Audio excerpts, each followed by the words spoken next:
ZombieTech. Welcome to ZombieTech, a forum for engineers, scientists, and inventors to ponder on the technologies needed to survive the inevitable zombie apocalypse. She's Eddie. He's Whisker. And who do we have today? We have Dr. Bradley Voytek. You're considered to be one of the world's foremost neuroscientists on zombies. Somehow that seems to have become the case, yes. Which is totally awesome. It definitely sounds like not the sort of thing you can do on purpose. Yeah, I don't think one can plan their career to make this happen. So, how did it start? How did all this zombie brain analysis begin? So I actually got a cold call one afternoon last summer. So summer, I think it was like June of 2010, from Matt Moak, who's the head of the Zombie Research Society. And I was actually on vacation with my wife, and I got this phone call.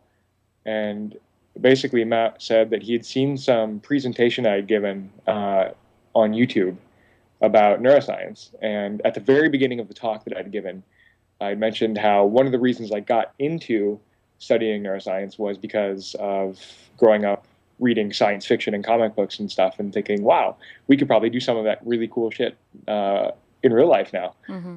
And so he gave me a call and he said, hey, do you happen to be into zombies too? And my wife and I, for years, have been joking with our friends about our zombie contingency plan up in San Francisco. And a friend of mine in grad school, Tim Versteinen, who's my zombie collaborator, he and I used to watch zombie movies, and we'd get together and hang out and sort of talk about what a zombie brain would look like and things like that. So it ended up being a really good fit. Yeah. Though when he first called, I got off the phone with Matt and turned to my wife, and I'm like, this sounds kind of cool, but I don't know if this guy's legit or what. This sounds really strange. Yeah. What do you think? So it ended up being really good, though. Awesome. Matt's awesome, by the way. Say again? Matt's awesome, by the way. Matt Moak. Matt, you're awesome. Let it be known. So you and Tim have, Dr. Versteinen, you guys have labeled this disorder, this zombie disorder, as consciousness deficit hypoactivity disorder. Explain that a bit, and how does that help us survive the zombie apocalypse? So there's actually a couple parts. So Steve Schlotzman, who's a Harvard psychiatrist, mm-hmm. He'd been doing a little bit of the zombie brain stuff too. Before us. He's also on the Zombie Research Society. And so Tim and I came up with CDHD, the consciousness deficit hypoactivity disorder, for two reasons. First, Steve has a certain hypothesis about the zombie brain, and so we wanted a competing hypothesis. And so we gave it a different name. And secondly, obviously, the acronym I already said is CDHD. It's kind of a tongue-in-cheek poke at ADHD and the weird tendency in psychiatry and neuroscience to give overly complex names to things we don't really understand. Sounds like engineering. So, part of the reason that we're doing this, Tim and I, is to kind of make fun of our field, our cognitive neuroscience, because a lot of the studies that get popular press are logically very strange, and so we thought it would be really funny if we could use the methods of modern cogneuro to come to logical conclusions of a zombie brain just as easily as you could any other kind of study. So sure. That's part of the thing. Add a little bit of rationale to the madness. So what were the symptoms you guys highlighted, and what parts of the brain affect that? Oh man, so I think in the end we did, oh man, is it 9 different symptoms? Awesome. And that's actually expanded even more. But we have, the really obvious stuff is the motor control issues, right? You look at a zombie and they're not walking correctly. They're really slow and shambling, at least in the classic Romero zombie sense, the Night of the Living Dead type zombies, mm-hmm. The slow zombies. Of course, then you have 28 Days Later and more modern films, which have the fast zombies. So we ended up having to split CDHD into 2 different subtypes, the fast and slow subtype. at this year's Society for Neuroscience conference, which is the big annual international neuroscience scientific conference of like 35,000 people, we put up what we're calling a guerrilla science poster, Mm-hmm. which is just find a spot where there's not a poster hanging up and hang up our zombie poster. Try to Oh. explain the differences between fast versus slow zombie subtypes and what the neural differences are. And that was amusing. We got a lot of really good feedback. We had tons of people leave comments on the poster because we just hung it up and left. And when I was sitting there at one point, the security guard, one of the security guards working at the convention center, was stopping in front of the poster and reading through it. And I thought it was awesome. I'm like, we've got 10,000 posters at this conference, and I've never seen any of the staff that work at this thing actually read one of these. And we had the security guard going over it and sort of smiling and nodding his head, and I thought that was awesome. That is awesome. That is definitely awesome. I mean, I remember when I was at SFN and just looking around, it's like overload, sensory overload, so that anybody would be able to just pick one out, of the entire crowd and actually stand there and look at it instead of planning the itinerary. Yeah. is awesome. Very cool. Word got out, I think. We had people asking us if we had any positions open in our lab. Oh, wow. Oh my. That's great. It was really funny. People seem to have been super into it, which is, again, part of the reason that we're doing this, right? We're trying to do a little bit of outreach, both within and outside of our scientific community. Sure. Now, how did the neuroscience community approach the poster? Like, what kind of comments did you guys end up getting? Oh man, I wish I had the actual thing with me. But like I said, so somebody asked if we had any positions open in our lab. Mm-hmm. Somebody said that this is like the best poster they've ever seen at SFN ever. Tons of people left their email addresses to get a PDF copy of the poster. Mm-hmm. We had, well, I guess this isn't poster specific, but we've definitely had people take our 9-part zombie brain outline. Mm-hmm. And use that in teaching. So we have a friend who's finishing her PhD at UC San Diego right now, and she does a lot of outreach in high school, and she printed out each of the 9 symptoms that we came up with for the zombie brain, and some of the pictures and stuff we'd put together, and went to a high school classroom and had the classroom break up into 9 separate groups and study each of their zombie brain parts and act out the different deficits and things like that. And she was saying that she's never seen any students be as into it as they were. They had like people gnawing on each other and stuff like that. Just, like really like enjoying themselves in neuroscience, right? Which is kind of cool. So right. Now, did you guys base this off of like real life examples, or was it kind of an exaggeration of real life examples? How did that work out? Well, it's definitely a mix of the two, I would say. We treated it as though the movies were accurate portrayals of the behavior of the zombie, right? So sure. that's what you have to start with, and then you say, okay, if these behaviors are like this, what do we know about the brain that would cause a behavior that looks like this, right? So like, what would cause this really slow, stiff movements, uncoordinated? What would cause insatiable hunger? What would cause flesh addiction or something like that? And so, it's a way to talk about really complex things like addiction, which we know a little bit about, but not a whole lot about the neurobiology of addiction. Mm-hmm. But we sort of take that model and try and extend it a little bit. Language deficits, imperviousness to pain. We know a lot about the neural systems involved in this stuff at a very gross level. Mm-hmm. So we just sort of ran with that. And, a lot of what we know in terms of what brain areas are required to do what kinds of things. We know from looking at people with very specific types of brain damage. So, the reason that we know that the left frontal lobe is involved in speech aspects, the motor aspects of speech, is because of people who've had a stroke, mm-hmm. damaging those brain areas that can no longer speak, right? Mm-hmm. And that was actually one of the trickier parts of this, which is because we're talking about, the zombie brain as though there's brain damage to all these different brain regions. We don't want people who actually had a stroke or something like that to come and say, oh, so are we a zombie now, right? Like there's a sort of delicate sensitivity issue Sure, here. sure. In my PhD, I worked with a lot of people with frontal lobe damage. That was my PhD thesis, Hmm. and looking at how people recover from that. And so, it's something I take very seriously in my day job, right? Hmm. And so I was initially really concerned that people would think that this was just, horrible and rude and making fun of people with stroke. And that's not not the message I wanted to get across at all. But it was definitely a concern when we first started doing this. We're actually really worried about it. Hmm. It doesn't seem to have been a problem. Everybody seems to understand that it's all tongue in cheek and really fun and things like that. But that concern was there.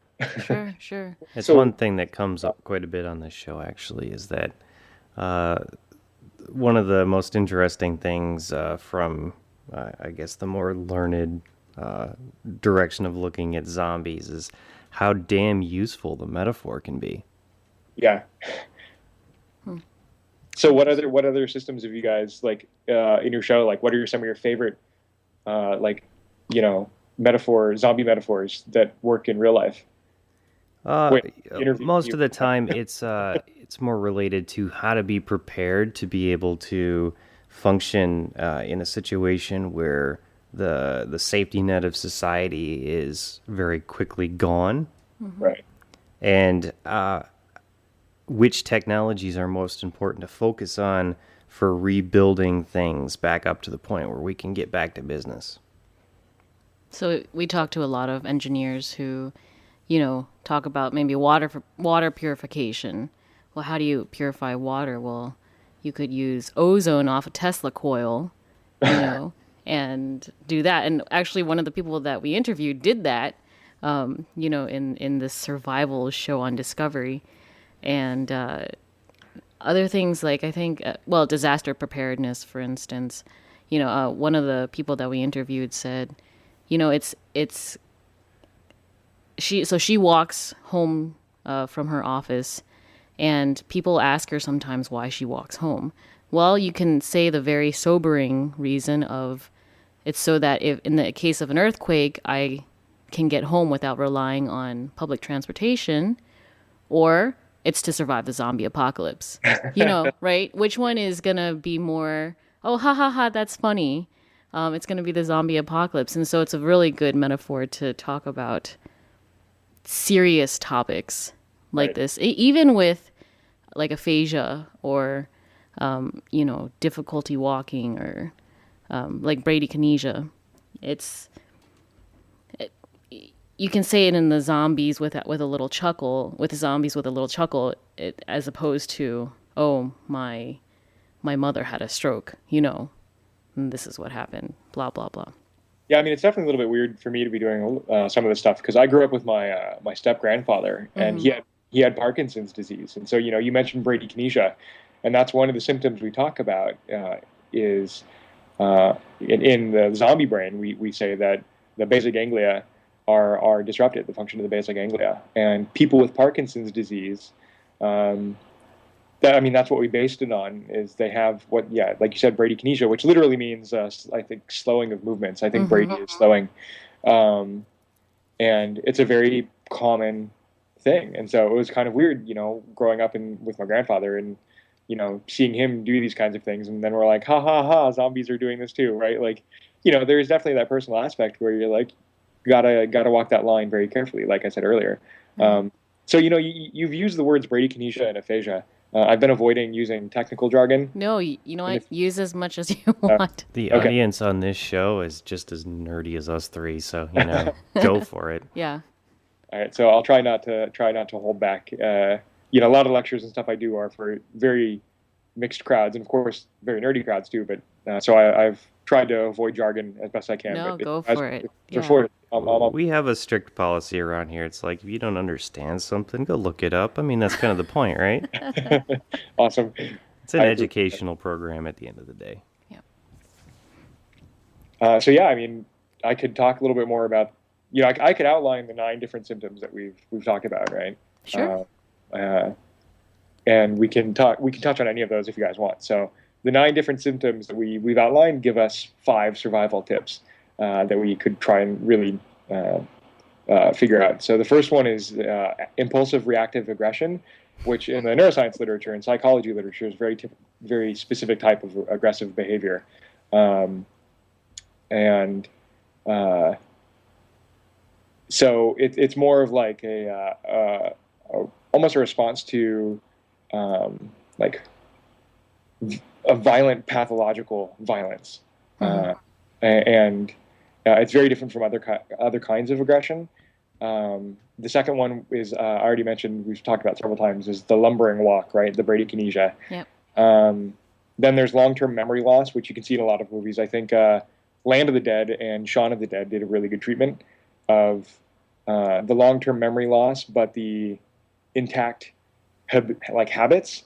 So I don't know if you remember, there's a scene in Land of the Dead where they're walking up to a gas station, and I think a zombie steps on the air pressure gauge that causes the bell to ring, and Big Daddy, who's like one of the zombies, walks out and grabs the gas pump and sort of looks around.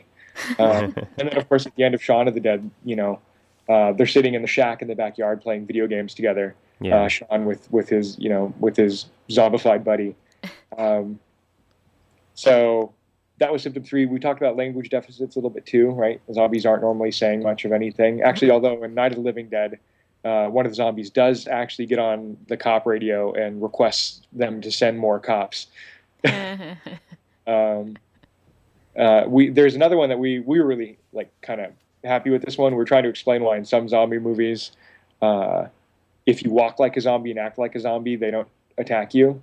And there's something called the self-other delusion, also known as the Capgras delusion in the neuroscientific literature. So that's another thing that zombies have. Pain, lack of pain, right? They seem to be able to perceive, but they don't really react to any kind of painful stimulus. Another thing that we call generally in neuroscience stimulus locked attention, where they're very easily distracted. So I don't know if you've ever played Left 4 Dead, but you throw the beeping grenade and they all go running after it. Also, in Land of the Dead, they set off fireworks and all the zombies sort of stare up in the sky and look at them. Then there's flesh addiction or insatiable hunger. And those are the last 2. Okay. So yeah, there's the 9 big symptoms, and I don't know if we have enough time to go into all of the details about every single one, but normally we would, but considering what you are an expert in and considering what I'm trying to do as a hobby, I think I'm probably going to steal part of the interview to grill you about neuroscience, because I like working with artificial life, artificial intelligence, neural networks, and that sort of thing. And there's some questions that I might have, and so. So we can go into just what does this mean for us, knowing what we know about exhibited symptoms. So how can we use this information? Yep. Basically. Yeah. So that was the last thing that we wanted to do, right? We're like, okay, we've come up with all these symptoms. So what, right? What can we do now that we know all this stuff? And so we came up with these 5 survival tips. The first one being if they're slow, you can just outrun them. And I think they did this several times in Dawn of the Dead in the shopping mall, where they were just running around and avoiding them and hitting them and stuff like that. The other one is because they have amnesia. If you can just kind of keep quiet and wait it out, they might forget that you were there. Which kind of relates to the other one, which is they're easily distracted. So if you can distract them and hide, even better, because their attention will totally get pulled away, and then they have a high probability of forgetting that you were even there. Well, that's why the screaming girls always get killed. Exactly, yeah. Silliness. Yeah. Which always makes for really cool cinematic moments, right? Where they're somebody, it's obviously terrifying, and somebody's whimpering and somebody else is trying to keep them quiet and holding their mouth or something. It makes for really good, tense cinematic moments. Yep. And then, of course, their immunity to pain means that, unless you can take them out, there's no point in fighting them. It's not like you can, incapacitate them because they're so crawling to you. Right, exactly. Which is another thing. This isn't one of our neuroscience tips, but this is just a general I've always wondered why they don't do this in movies. Which is, I don't know why people don't wear leather more. Like leather really hard to bite through. So like what you always see is either a zombie crawling on the ground and like biting somebody in the ankle, or behind biting them on the shoulder or something like that. And I'm like, if you wore a leather jacket and some leather pants, you would really prevent that from happening. So the bikers will survive. Yeah, exactly. Actually, in Dawn of the Dead, the original one, isn't that what happened? Like a group of bikers came over to the mall and took it over. I think is that what happened? I might be misremembering that, but yeah, it's been too long. It's been a while, yeah. And then, of course, the last one is if nothing else works, you can always try and mimic them, which Walking Dead did really good. Yeah, we saw that where I think they surrounded themselves in guts and such. Yeah, that was pretty heinous. Yeah. Now, Eddie was showing me a page, and I believe you're listed on the same board as Romero for this stuff. Yeah. Zombie Research Society. Gosh, what's that like? I mean, we actually had a chance to meet him at ZombieCon, the first annual ZombieCon last year. Cool. So every year in Seattle now, for 2 years in a row anyway, they've had ZombieCon, and Romero was the guest of honor last year. And he was on a couple of panels and doing all these kinds of presentations and stuff like that. And we went to one of them where it was actually supposed to be an hour-long interview with Romero about his take on fast versus slow zombies. Except the two people who were doing the interview never ended up showing up. And so the guy running the con came up to me. He's like, "Hey, dude, can you fill in?"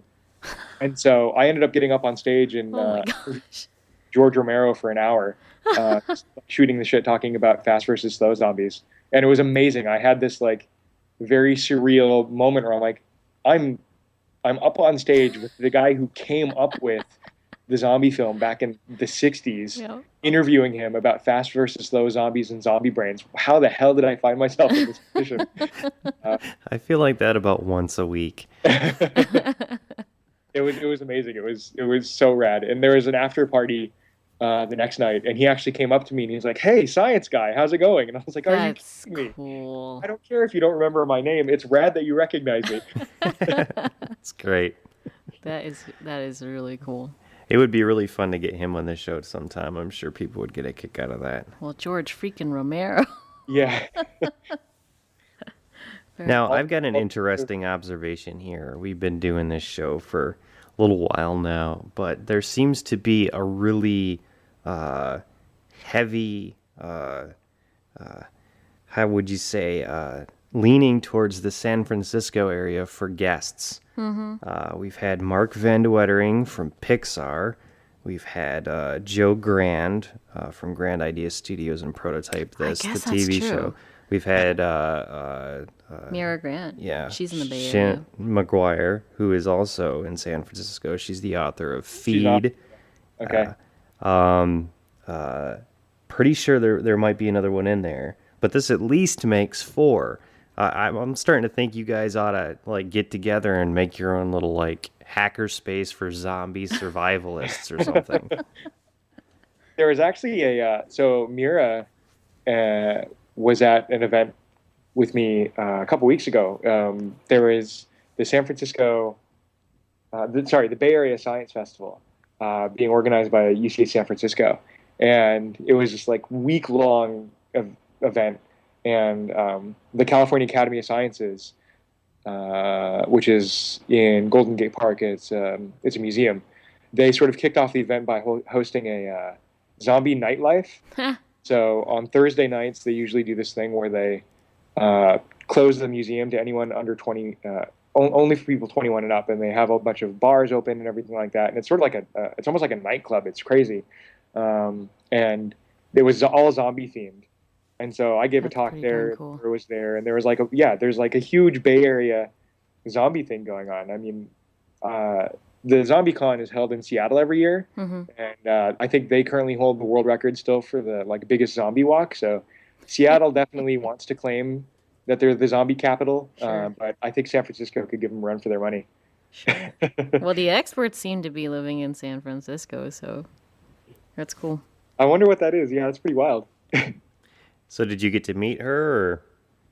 No, we actually, I don't think we really got a chance to meet. I think we very briefly maybe shook hands or something like that. But we've definitely are. The person that organized it was trying to get us to get together, and I've been trying to do that, but like I said earlier, I've got a 11-week-old first child right now, so it's a little bit hard to get out and do much of anything. Congratulations. So, yeah, Something to look forward to. Get her going on a virology rant, and you'll have a good time, I promise. Oh, yeah. So, so the zombie brain stuff is kind of a side hobby project, which has kind of become this huge thing for you. But what do you study normally?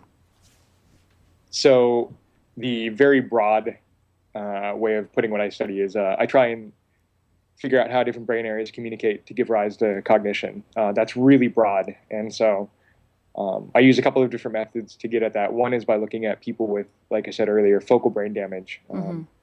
So, if you have a series of connected networks and a node goes down, how does information reroute? And so one of the things I'm really interested in is if you have a stroke in your motor cortex, for example, you're pretty much paralyzed. If you have a stroke in your visual cortex, you're pretty much blind.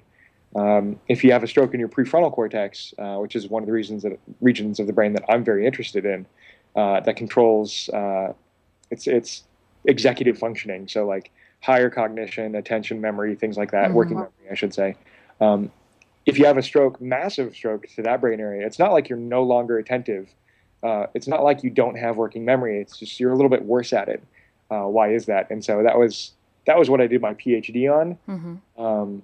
And I also do work with people who have electrodes implanted actually into their brains. So people who have intractable epilepsy, so epilepsy and seizures that aren't treatable by really any other method like medications, they can go in for brain surgery to actually remove the epileptic focus, the part of the brain that's causing the seizures. Right. And the surgeons will implant electrodes actually onto their brains to try and localize the seizure focus.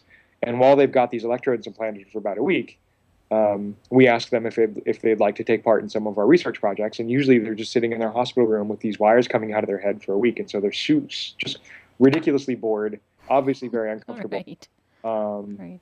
And it's a difficult situation for them, but they're usually happy to do it. And so that's getting a little bit at like how do brain oscillations affect cognition. And so I do some research. My next project at UCSF, where I just started my postdoc, the first project I'm doing is probably going to be looking at can we get some real-time information about somebody's current sort of quote-unquote brain state, what brain wave state are they currently in, and use that to actually manipulate their attention, given what we know about the physiology of these brain waves.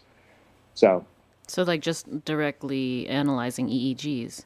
So using scalp EEG in normal healthy people to read your like oscillatory state in real time to then present you a stimulus at a either opportune or inopportune attentive state moment to see if we can sort of push around your ability to pay attention to things.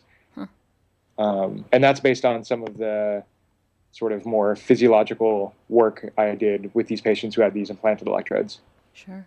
So now the wiring and such and the rewiring, correct me if I'm wrong, that's neuronal plasticity? Exactly. Yeah, neuroplasticity or neuronal plasticity. Yeah. Okay. And I was just wondering, on a side note, how likely would it, like, do we have methods for helping with that rewiring? Or, like, is there a possibility that we'll come up with something that'll help increase or make more efficient plasticity? So, I mean, there's still... Okay, that's a complex question. First, I've done a little bit of research on brain-computer interfaces as well, and there's sort of a little bit of a friendly bet I have going on with some people who do cell molecular neuroscience, who are working on like stem cell regeneration therapy and stuff like that. So brain-computer interfaces, one of the things that we're trying to do is, if you have a stroke that damages your motor cortex and paralyzes you, can we just read out your desire to make a certain kind of movement and then instantiate that in some sort of robotic device, right? So that would be one way of getting around the paralysis is by reading your brain state and then using that to control an external device, right? Right. The other one is using, stem cell therapy or something like that to just rewire the lost connections or whatever. And so, there's like a little bit of a friendly bet of which one's going to win out first. I think in the end, both of these technologies and things will end up working in the long run. Mm-hmm. But obviously, for the patients, it doesn't matter which one happens first. As long as it works. Come along, yeah, exactly. Yeah. But a friend of mine actually just had a paper in Nature last month looking at what he calls functional neurogenesis. So he showed in rats that neurogenesis actually has behavioral relevance. So, like the creation of new neurons actually does affect like certain behavioral states. And so that was a major paper because it was one of the first times showing that neurogenesis is actually the creation of new neurons actually does happen and affects behavior. Right. The rewiring, rewiring, really big.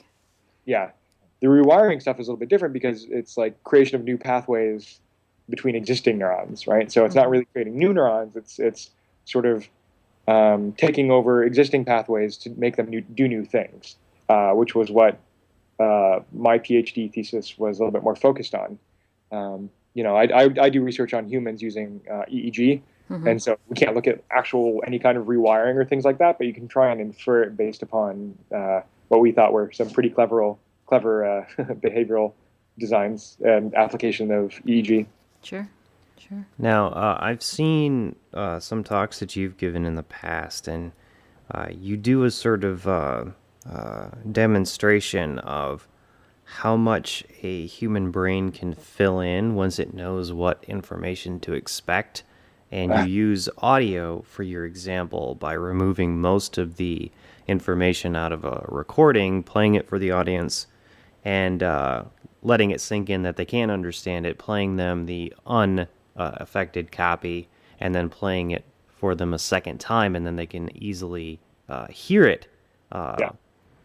And I found it very interesting that when you played the sample the first time, I was very easily able to hear it. But then I thought about it and I'm like, I do audio work and I must have developed neural pathways just to be able to, because I do so much intensive listening all of the time, I must have just developed extra handling capabilities for that sort of thing to be able to pick out little bits of information and rebuild it on the fly. I would love to pick your brain. Literally? So I'm actually very fascinated by these sort of edge cases. So stepping away a little bit, in the last couple of years, I've gotten really interested in the role that data plays in the scientific process. We have so much data in the neurosciences, but we have a really hard time integrating all of this information into some sort of coherent theory. Mm-hmm. And so I've been getting a lot more into like data mining and things like that. And I've been working with this data set from this company in San Francisco, and they do online brain training, and they've got like hundreds of thousands of users that have done this cognitive task. And I've been sort of mining through that to see like different learning patterns in people and things like that. And what you're talking about is one of the things I'm fascinated about, which is like what I would call like expert performance, right? So if you think about general performance of the population as being a bell curve, right? Where 5% of the population you would consider to be like really amazingly excellent performers, and 5% really terrible performers, but like 68% of the population is pretty normal and like average, right? Mm-hmm. What is it about these sort of edge cases, these like super performers, that makes them do so well, right? And past performance would be one of those kinds of effectors. So I have a buddy who does some work in film, and I can't remember exactly the title of it, but like the job. But they watch film at like 3 times the normal speed when movies are going through production to look at the color balance from like frame to frame, and like their ability to take in visual information is just incredible. Like they can spot one frame when they're going like 90 frames per second or something like that, right? Like ridiculously fast. Yeah. And they can spot like single frames that are out of color balance or something like that. And Whisker, you're talking about doing tons and tons of auditory work, so you're very used to pulling signal out of noise in the auditory system, auditory stimuli, I should say. And so you've got a lot of practice. And so there's actually a couple of researchers. I'm totally rambling here, but there's a couple of researchers in UCSF in Berkeley who study in rats the development of the auditory system. So Mike Merzenich and Xiaowen Bao and his grad students and stuff. And they showed that if you raise rats in an environment with a lot of like an overrepresentation of a single frequency, then the frequency maps of our auditory cortex. The auditory cortex develops in what's called a tonotopic manner.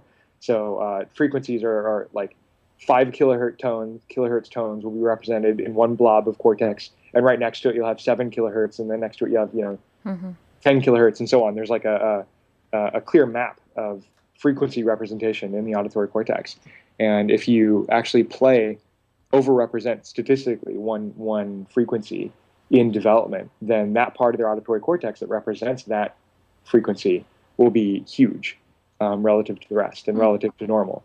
And so there's a lot of research on what are the behavioral consequences of this, right? And there's one of the grad students in this guy Xiaowen Bao's out at Berkeley is Korean, and she was kind of interested in developmental phonemes. And so there's like in Chinese, there's certain tones and phonemes that native English speakers just cannot hear the difference, right? And the flip side, in Korean and Japanese, they lack a different differentiation between the R and L phonemes. We're very familiar with this. Addie's Chinese descent, and I'm not.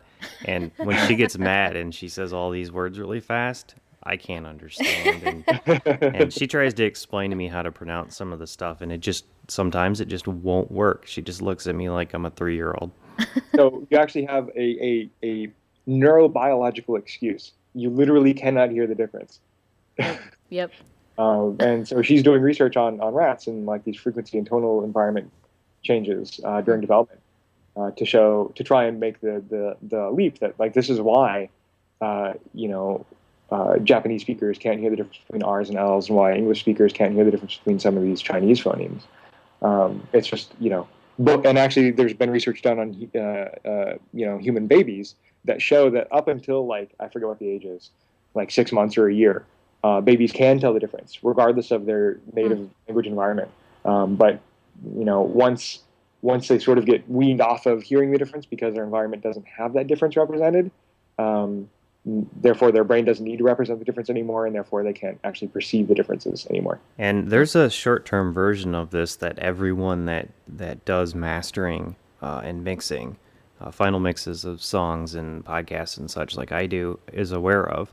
And there's a name that we use for it, but I can't remember it just this moment. But the basic effect is that when you're mixing a song, you do the majority of the work, but then you go away, and you have to go away for like 12 hours or so before you can come back and do the final mastering work. Because if you've been sitting there for 6 hours listening to something, there are aspects of it that your auditory processing centers just have tuned out, and you won't hear them anymore. You go away for 12 hours, you come back, you listen to it again, and you're like, oh man, can't believe I missed that. So I'm totally spitballing here. I don't even know if anybody's done any research on this, but I get this in writing, right? I do a lot of writing for my research. And Mira talked about that just the other day, and I think it's not just audio, it's not just, writing, it's all things. Our brain just is good at tuning out the noise. Yeah, you have you spend so much time with either the auditory sample that you're mastering or the paper that you're writing, and it has a certain sound or feel or flow in your head that you've crystallized, and regardless of whether or not the real thing matches that, it doesn't matter, because you're going to fill it in the way that you perceive it. and you have to go away from it for a while. I get this all the time. I'll come back. So I do some blogging, right? And I'll write a blog post and I'll read through it several times and be like, okay, it's good. And then I'll post it, come back the next day and be like, crap, how did I miss all of these typos? Right? It's like you have it so clear in your head, but you just easily miss it. Actually, Whisker, if you want, I can after this I can send you the MP3 or wave format files of the auditory samples that I do in that talk. If you want that'd be cool. Play it as an example during the podcast. Yeah, that'd be cool. I might be able to squeeze those in there. Because I remember when I first listened to it, I was like, whoa, I really can't unhear that crap. All right. Now, I normally don't do this, but I don't often get to talk to somebody who specifically is an expert on something that I really need a good answer to. Okay. So I'm going to actually hijack the podcast here for a couple minutes. It's my podcast. I'll hijack it if I want. You kids get off my lawn. So I've been working with neural networks for, probably like 7 years, somewhere in there. And I've made lots of little steps forward. I don't do like the mathematical feedback training sort of things. I stick completely to natural selection sorts of training. So large groups of the neural networks will be competing in an environment, and that environment is the data set that they're trying to learn. Right. So I'm training behavior generationally over time instead of trying to use some math tricks to do it. And I base it completely around the connectome, not any sort of algorithmic tricks, okay? Okay. So this is very much more based on biology than mathematical trickery. Now, one thing that I'd like to do with these is to add the ability for memetics to play a role so that there can be horizontal learning, not just vertical learning. Does that make sense? Yeah. Okay, so what I'm really fascinated with at the moment is I'm not the expert, you are obviously, but I think I've heard it said that it's the neocortex that's sort of responsible for the mind's ability to connect concepts together into chains. Is that accurate? As best as we can tell, I think that's as good of a accurate as you're going to get. Yeah. Okay. Now, the literal biology of it's not important because obviously they're evolving their own biology. As they develop their own biology, they're going to come up with their own ways to do this, and I can observe them doing it when it happens, and I know what to look for to find that out. But I'm really, really interested in how much you think memetics and horizontal learning plays a part in us as a species, because you take snapshots of us at different periods of time, and it seems to me like our evolution has pretty much kind of stopped, and it has crossed over into a virtualized evolution that happens more in the software rather than the hardware. So, I used to think the same thing about like evolution has stopped in humans, right? Like we can sort of, using our cognition, we've subverted the natural selection process, right? Is how I used to conceive of it.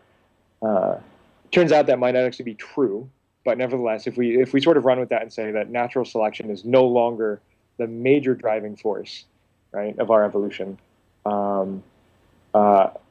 our cognition plays a more important role, and the willful decisions that we make can subvert that process. And therefore, if that is the case, obviously society becomes a very important aspect of that, right? Mm-hmm. Yes. And so, given that premise, I don't think there's any way I could argue with you, right? Like memetics or society or culture or whatever you want to call it, really do shape us in a lot of ways, right? Actually, there's some really cool research going back to neuroplasticity, still arguing like the Sapir-Whorf hypothesis of, does our language affect our cognition and our perception? Yeah, that's the next thing that I was going to get to right there, was that what I'm like dancing around right now is figuring out at what point do I stop trying to build in the evolutions that allow for communication so that they can share ideas with one another, and just like sort of slow down the biological evolution and let the cognitive, cultural, mimetic evolution take over? I'm trying to find that boundary point so that I can sort of let it, the biology bootstraps it, and then from there, just let it go. Yeah, that's really tough. So I'm not really an expert in like neural networks or anything like that, right? In the sense of creating artificial neural networks. But as a neuroscientist, I feel like I have to be knowledgeable about these things, or else I'm going to be left behind, right? Because it's part of what we probably a very important part of who we are and how our brain works. So I've done some reading on this stuff, and one thing that I'm really fascinated by is if you have any network of coupled oscillators. So if you connect any kind of, sorry, I shouldn't say any network, almost any network of coupled oscillators, where you have a bunch of things that like are connected to their neighbors in some way, and they have these on and off signals occurring, then you get these like macro scale patterns of information flow within this network, where you get like these waves of information that propagate around, right? And I know that people have certainly used that kind of thing as like a metaphor for cultural transmission of information, right? But what you're getting at right now is really the stuff I find the most fascinating, because it's the most complex, right? It's like, how do you so I'm gonna totally zoom out here and get on my like neuroscience is awesome soapbox, because what we're really trying to do is we're trying to bridge like cell molecular biology, right? Like how do ion channels in neurons work with these neural network concepts of how does information flow through connected networks, which is like really a computer engineering problem in a lot of ways, right? And a computer science problem, to how does that give rise to cognition, which then obviously touches on like psychology and things like that. And then you start getting into like, well, then how does that affect societies, right? And you get into sociology. And so it's like you're using these really complex mathematical techniques to analyze data that you're collecting using a wide variety of tools that involve molecular biology and psychology and computer science, computer engineering, and sociology and psychiatry and psychology. And it's like this is like my soapbox rant that I get on all the time, which is no one person can ever do this, right? Mm-hmm. I do not expect that any one person or research group in the next 30 years will ever come out with like a unifying theory of anything in neuroscience. It's going to be this like really complex web and of information that we need to somehow integrate, and you need a ton of different specialists in order to do that. And right now you still have groups of cognitive neuroscientists that are all doing fMRI together. And they may not even know how their fMRI machines work. They probably don't know the physics of it. It doesn't matter because they get the pretty picture blobs. Mm. Then you have other people that are doing ion channel work in neurons, and they don't really care what animal the neuron's in necessarily or anything like that. They just want to know what causes action potentials to happen and how the ion channel opens and closes in response to a neurotransmitter, right? And it's like all of these people, but we're all working on the same problem. And you go to the Society for Neuroscience conference that we were talking about earlier, it's 30,000 people attend every year, at least, right? And I've been going now for 9 years, and it's always been about 30,000 people a year. And if you assume that 20,000 of those are neuroscientists, which I think is a low number, but there's a lot of exhibitors and stuff. So let's say 20,000 are neuroscientists. And let's say they only work 50 hours a week for 300 days a year, which is totally not true, because as a grad student, you work like 80 hours a week. Right. You're talking about, what is that, 30,000 times 50 times 300. I mean, you're talking about like, 10 million man hours and woman hours a year on this problem, right? Every year for 9 years that I've been doing this. You're talking about like hundreds of millions of man hours probably over the course of the 9 years that I've been working on this. And, you go to this conference now in 2011, and the stuff that I see is kind of a lot like the stuff I saw in 2003 with like a couple of big methodological breakthroughs, right? And you're like, okay, well, we've got cooler new toys and new methods, but Do we have any more of a deeper understanding about how the brain works? Not really. It's like, fitting another puzzle piece here and there. And it's just like, it's amazing to me. And so I think that's very interesting because, so I told you earlier, I used to do behavioral neuroscience research, and a lot of the methods that we used, back, I started in 2000, I want to say. A lot of the methods that I used in 2000 have not changed, for testing my mouse models. Right. And even now, when I talk with my mentor, my PI from back then, he's always like, yeah, if you guys come up with new techniques that we can try to validate, by all means. There's just nothing new. I mean, they're still using the same plastic mazes that they were 10 years ago. Shit, the T maze they've been using for 40 years or 50 or 70 or whatever, right? Yep. Scalp EEG, which I published my PhD on and got a couple of really high profile papers on, is nearly 100 years old. And anytime a new technology like fMRI comes out, or in mouse and rat models now, the big thing is optogenetics. The first thing that everybody does is scrambles to run the same studies that people have already done in the previous technology again. And so, people have been doing these like language studies using these like very specific cognitive tasks that have been around for decades. And they did those in psychological tests. And then people came up with using EEG in neuroscience. And so they ran all of those tests using EEG. And then somebody came up with positron emission tomography, or PET, and they ran all of those in PET. And then fMRI got invented, and then they ran all of those in fMRI. They're busy. They're busy rerunning tests instead of running new ones. Yeah, and so actually I gave a talk at this electrocorticography meeting right before the neuroscience conference, which is this subdural intracranial electrode placement on the brain, right? And that's becoming like a really big thing. More and more people are getting into it.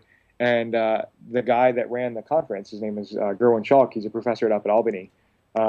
This is how he closed the 2-day session. He's like, look, we can do things here that you cannot do using any other method in human neuroscience. Stop running the same tasks over and over again. Let's try and do something new. And I think that's actually why people are so excited about optogenetics, right? Which is people really are doing new things now, right? You can actually do things you couldn't do before. You don't have to run the same old things over and over again, even though people are. The best work is totally novel stuff you just couldn't do before. But anyway, that's a really long-winded way to get back to Whisker's point, which is, dude, I don't know, but it's really a big problem, right? And if this is something that you're actually modeling, I think that's awesome that you're even thinking about it. And in order to answer the question, which I would actually like, even offline, to talk to you a little bit more about, because I think it's fascinating. We could definitely pull in a couple of people to try and get different perspectives, right? Because I'm not a evolutionary biologist, right? I'm not a geneticist, and I'm not a neural networks person. But I'm as much as one can say I dabble in them a little bit, right? Like, I'm knowledgeable about them, but I'm certainly far from an expert. And I think that's one of the problems in neuroscience is you can't just dabble. You need experts. Yeah. And, being in the position that I'm in with it as more of a hobbyist who's basically obsessed with the idea of being, seeing how far we can go with the problem at this point, and finding a solution that actually works with existing technology that we have today. I have to be a jack of all trades, like you were saying. I have to know enough sociology. I have to know enough psychology. I have to know enough neuroscience, all of these things, but just the aspects of them that apply to the problem in a very, specific way, so that I can make observations and understand if what I'm doing is moving in the right direction or the wrong direction. Yeah. And it's really fun. I mean, like I said, it's been more than a decade probably. I've just, been trying to figure out ways to approach it. Because, if you're trying to simulate in the electrical and chemical sense a biological brain, it requires the fastest supercomputers in the world right now, and it can only do it at half or quarter speed. Yeah. So it's like, that's an excellent tool. And when you guys are able to put that together to the point where you know it's simulating it accurately, then you guys can work so much faster to solve a lot of the problems that we have with medicine side of things. Because instead of having to deal with so much focus on having to use actual biological brains and poke them and, give them Zoloft if you're Addy. You can, simulate them, and you can do it a lot faster than you could in the real world. And that's not necessarily going to give you the right answer, but it'll allow you to try a lot of things really, really quickly to bring you closer to the answers that you're looking for any particular problem. Well, so here, like, to quote the Oracle, here's something that like will really twist your noodle, and this always like really gets me when I think about it. Is if the brain is reducible to, material biological processes, which I fully believe it is, and you can simulate that accurately in a computer to use for your experimental research, what are the ethical implications of that? Can you turn that simulation off? I mean, if you're actually simulating a brain, how is that then different from a person? True. Right? Yeah, you're getting into the whole, evil demon or brain in the jar or whatever philosophy. You got to be a philosopher to work on what I work on too. And you have to approach those ethical questions of, if I achieve what I'm trying to achieve, what does that make me if I flip the power switch off at the end of the day? And, honestly, I take a very detached view of the whole thing. It's like, if I am to achieve, I think that would be a good thing, because I actually care enough about the results that I would be nice to whatever might wake up in my system that I develop, right? Because I think that so often you hear this conversation about, well, if AI awakens, it's going to decide that humankind is, seriously flawed and needs to be eradicated, or it will be unwilling to compete for resources with us. Right.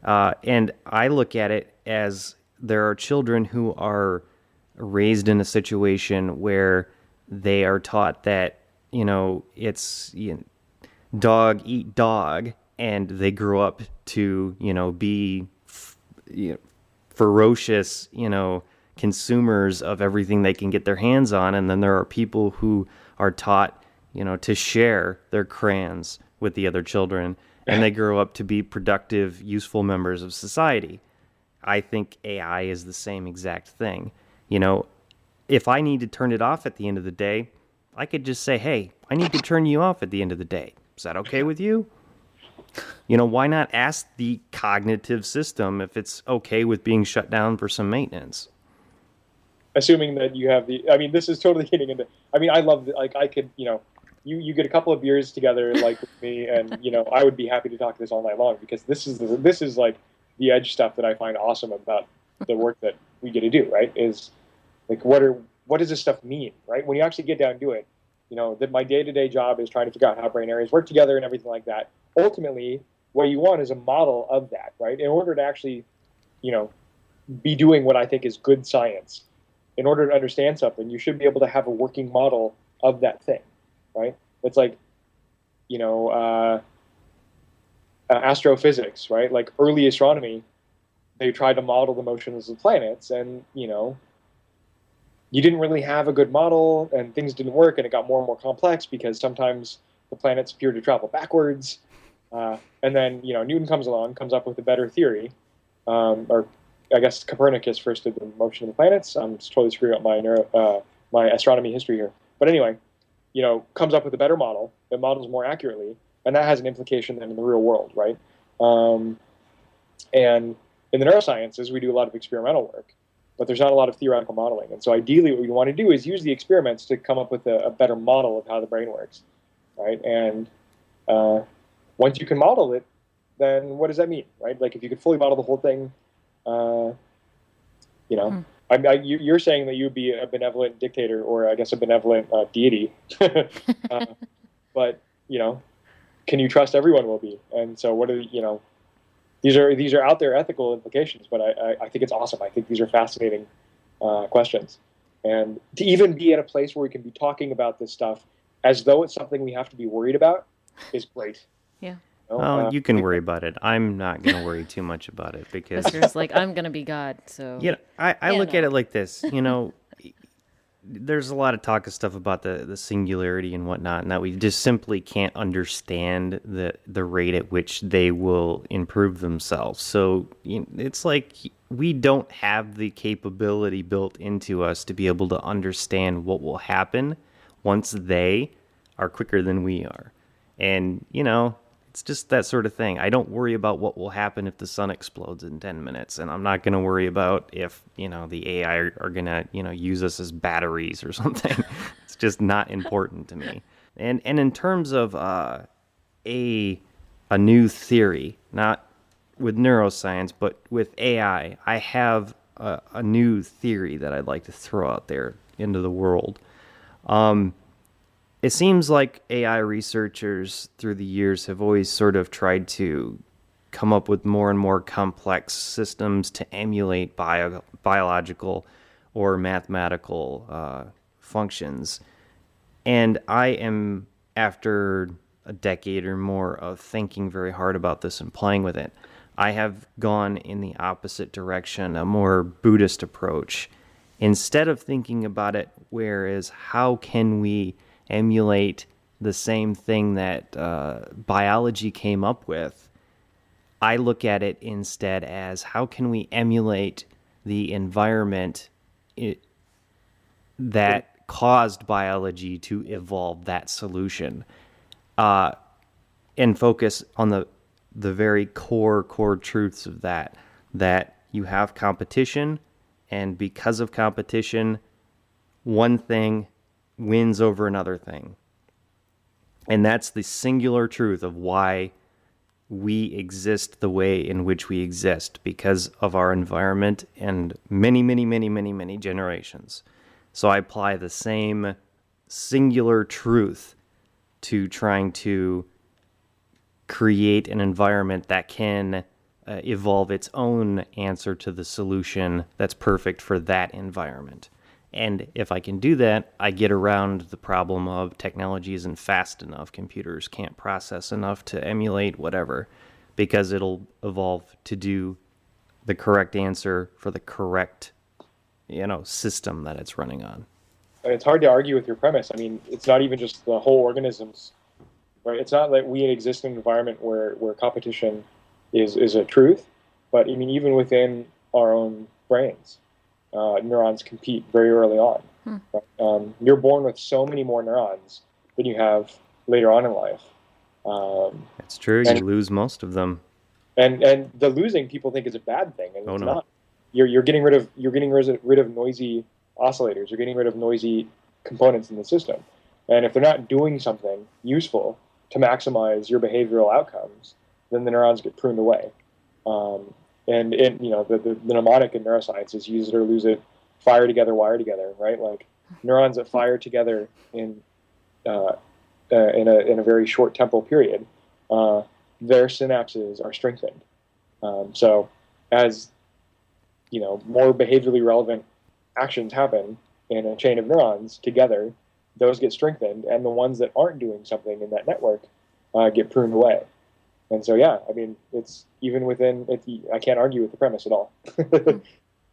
Yeah, well, that's the benefit of thinking about something for a very long time. You tend to be rather, you can approach it from a very strong point of view. But we're running out of time, and Addie has some very specific questions that we like to ask all of the guests, just to sort of keep a similar vein from show to show. Well, okay, I'm going to ask a couple questions that are specific to you, and then I'll ask the typical zombie tech questions. So, do you have any plans for analyzing other creatures of the night, such as like vampires and werewolves, or zombies kind of where it's at? So, I do have other plans, not necessarily for creatures of the night. I've actually been thinking about talking about brain-computer interfaces and looking at a history of the representation of brain-computer interfaces in film and literature, comparing to like how we are right now. So one example I can give you is like RoboCop. right? Yep. Which I freaking love that movie as a kid. And how does RoboCop's brain computer interface compare to what we actually can do now? We actually got interviewed by the American Academy of Neurology about our zombie brains, and they ended by asking about. I think the question was something along the lines of like, zombies are so yesterday, and vampires are so hot right now. What do you guys think about vampire brains? And I came up with like some BS, like obviously it's all BS, but like I need more BS off the cuff response. But I don't think that's something I'm really going to like dig into. Sure. But And yeah, zombies are totally the new in. right, exactly. I don't know what she's talking about. Exactly. I was zombie offended. But yeah, so we definitely have some plans to do other. It's become such a great model to teach neuroscience in an interesting way that we are definitely branching out. Cool. We don't want to be one trick zombies. Sure.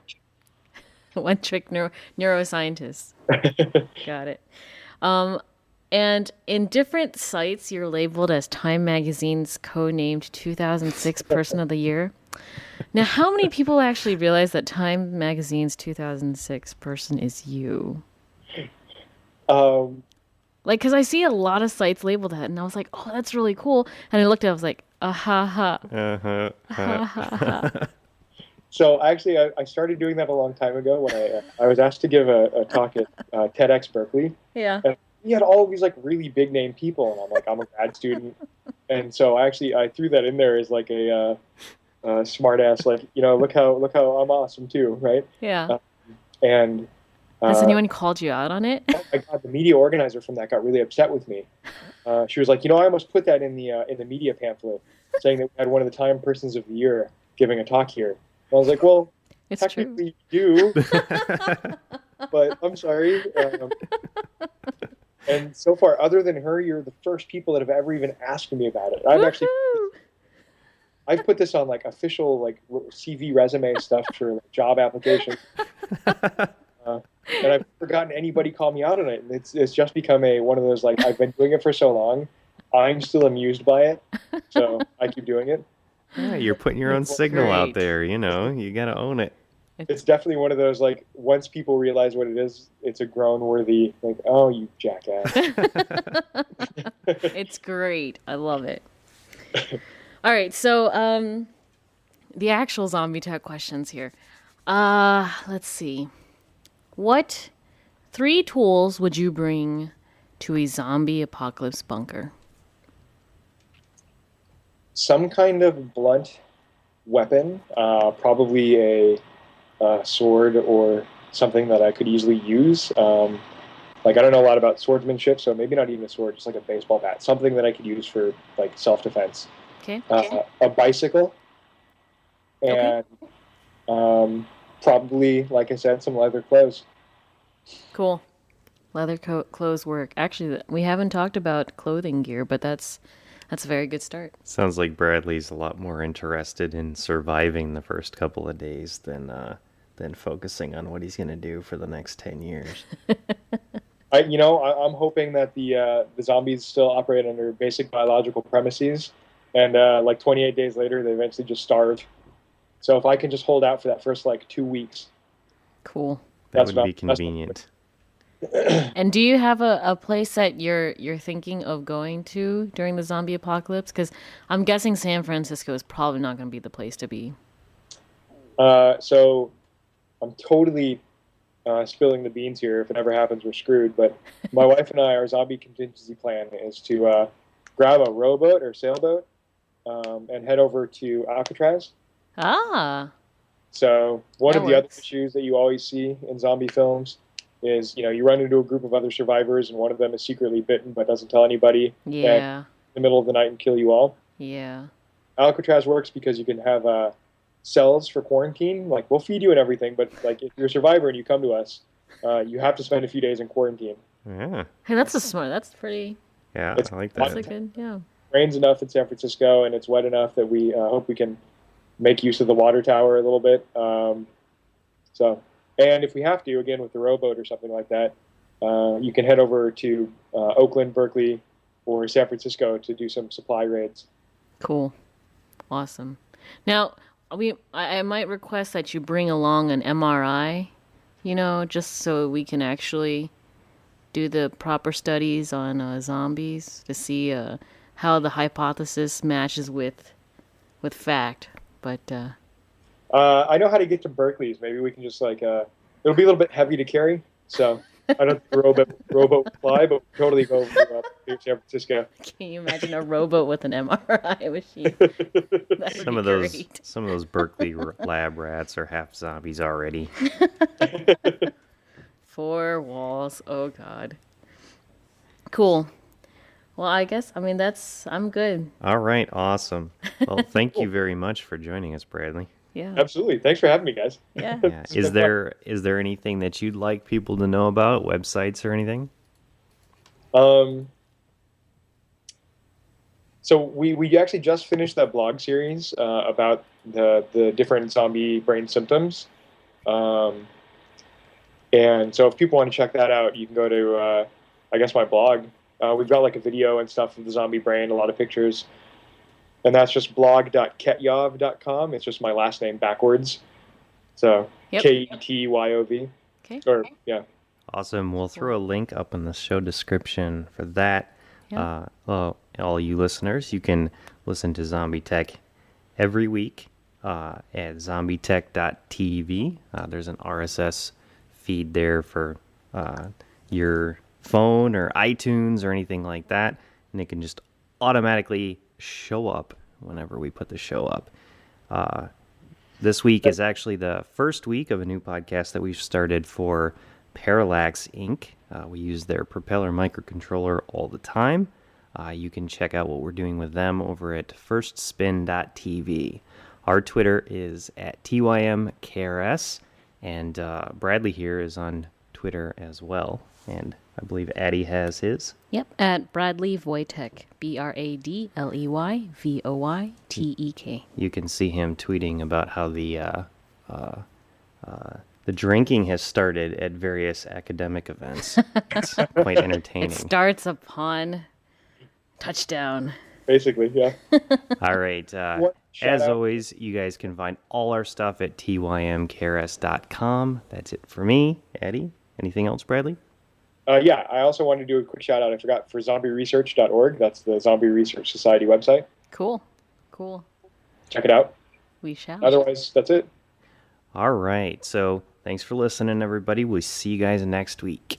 Bye. Later. Bye.